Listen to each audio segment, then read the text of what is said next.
Butter wouldn't melt, eh? My goodness me. In the first part of animal communication, you may remember I was in the presence of a very wonderful pussycat called Scaredy. In part 2 of animal communication, I'd just like to move on to dogs. I want to draw attention to the fact that they know far more, most animals know far more than we give them credit for. They know what you're saying, they know what you're doing, but it's how they respond that's important. My own dog, Larry, you've probably seen creeping into many of these videos, as naughty thing that he is. He always wants attention when I'm talking. He's in the other room at the moment, but he'll probably try and come in a minute and see what I'm doing. My own dog is very with it, and he knows everything you're saying. And sometimes I say something, it's the tone of your voice, or it's the intent. I think that's a very good thing to talk about, the tone and the intent. And it's not just the words. We use the words sit, wait, stay to get the dog to do what we need them to do. But it isn't so much the word, it's the tone and the intent. And I think if we travel back into prehistory, we probably find that humans communicated more like this than we imagine. They would have had a lot more intent and tone in their voice. And the reason I say this is because the further back we go, the more animal we become in our communication. Animal in the sense of natural, not animal in the sense as is used today to say you're base and coarse and you animal. You hear people saying it in dramas or on the news or something, and that's not what I mean. We really abuse the word in a sense. We're all animals, we're all creatures, we're all beings who are on the earth. And we're all in the same position. Nobody's higher than anyone else. But the further back you go, the more animal, or the more natural, the more original we are. I see it like we are free and more pure, if you like, when we have an animal sense about us, because it's direct, as I said in the first video. It means something, and there's no two ways about what we mean. We say what we mean and mean what we say. When you creep forward, when you look at evolution and the way we've come along up to the present day, we've got a great complexity. Our brains have developed because of the way our personalities have developed, and the complexity means that we cannot respond to the same tone and intent that a dog or a cat, but particularly a dog, would. Dogs and cats understand what you mean, but their reaction or their response is slightly different. If you tell a dog to sit, he will sit. Tell a cat to sit, he will just say, piss off, I'm not doing that. But that's because of their response. It's because of the way cats are. They don't respond to that kind of order. There's nothing more pleasurable than what we call here a licky mat. Larry has it when he's been playing ball on the green, and he wouldn't relinquish the ball at first. It was his. This is mine, this is my ball, and we couldn't find a way to get the ball off him. And we looked at various ideas of how you should do that from different dog behaviourists, but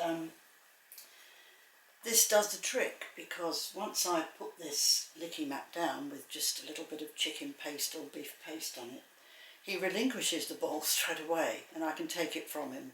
He usually puts it behind him, and he's not worried at all. So it does the job, doesn't it? Eh? Is that nice?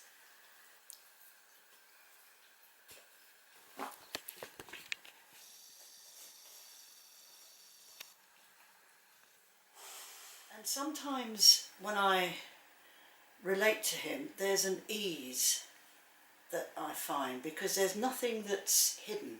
It's all out in the open. If I want something, I'm going to whine. If I'm annoyed at you, I'm going to do a little growl to give you a warning. Although he's not vicious, it's just the way dogs are. If I love you, I'm going to give you a lick. And if I want some dinner, then I'm going to stare at you. We call it eyeballing. I'm just going to stare at you until you actually give in and give me my dinner. Except we never give in. It's always at the absolutely correct time that he has his dinner. But with animal communication, we have to look at it in a very earthy way, because there's a lot of people out there, and I've come across them quite a lot recently, who seem to believe they can communicate with animals and trees. I saw something this morning about somebody communicating with trees, and it really doesn't cut it, because a lot of the new age has crept in to what they're doing. And although we might say that we quite understand what's going on with our animals, this is a favourite pose of his. How do I explain it? It's very difficult, because there's something quite airy-fairy about the way some of these people are communicating with, supposedly, with animals.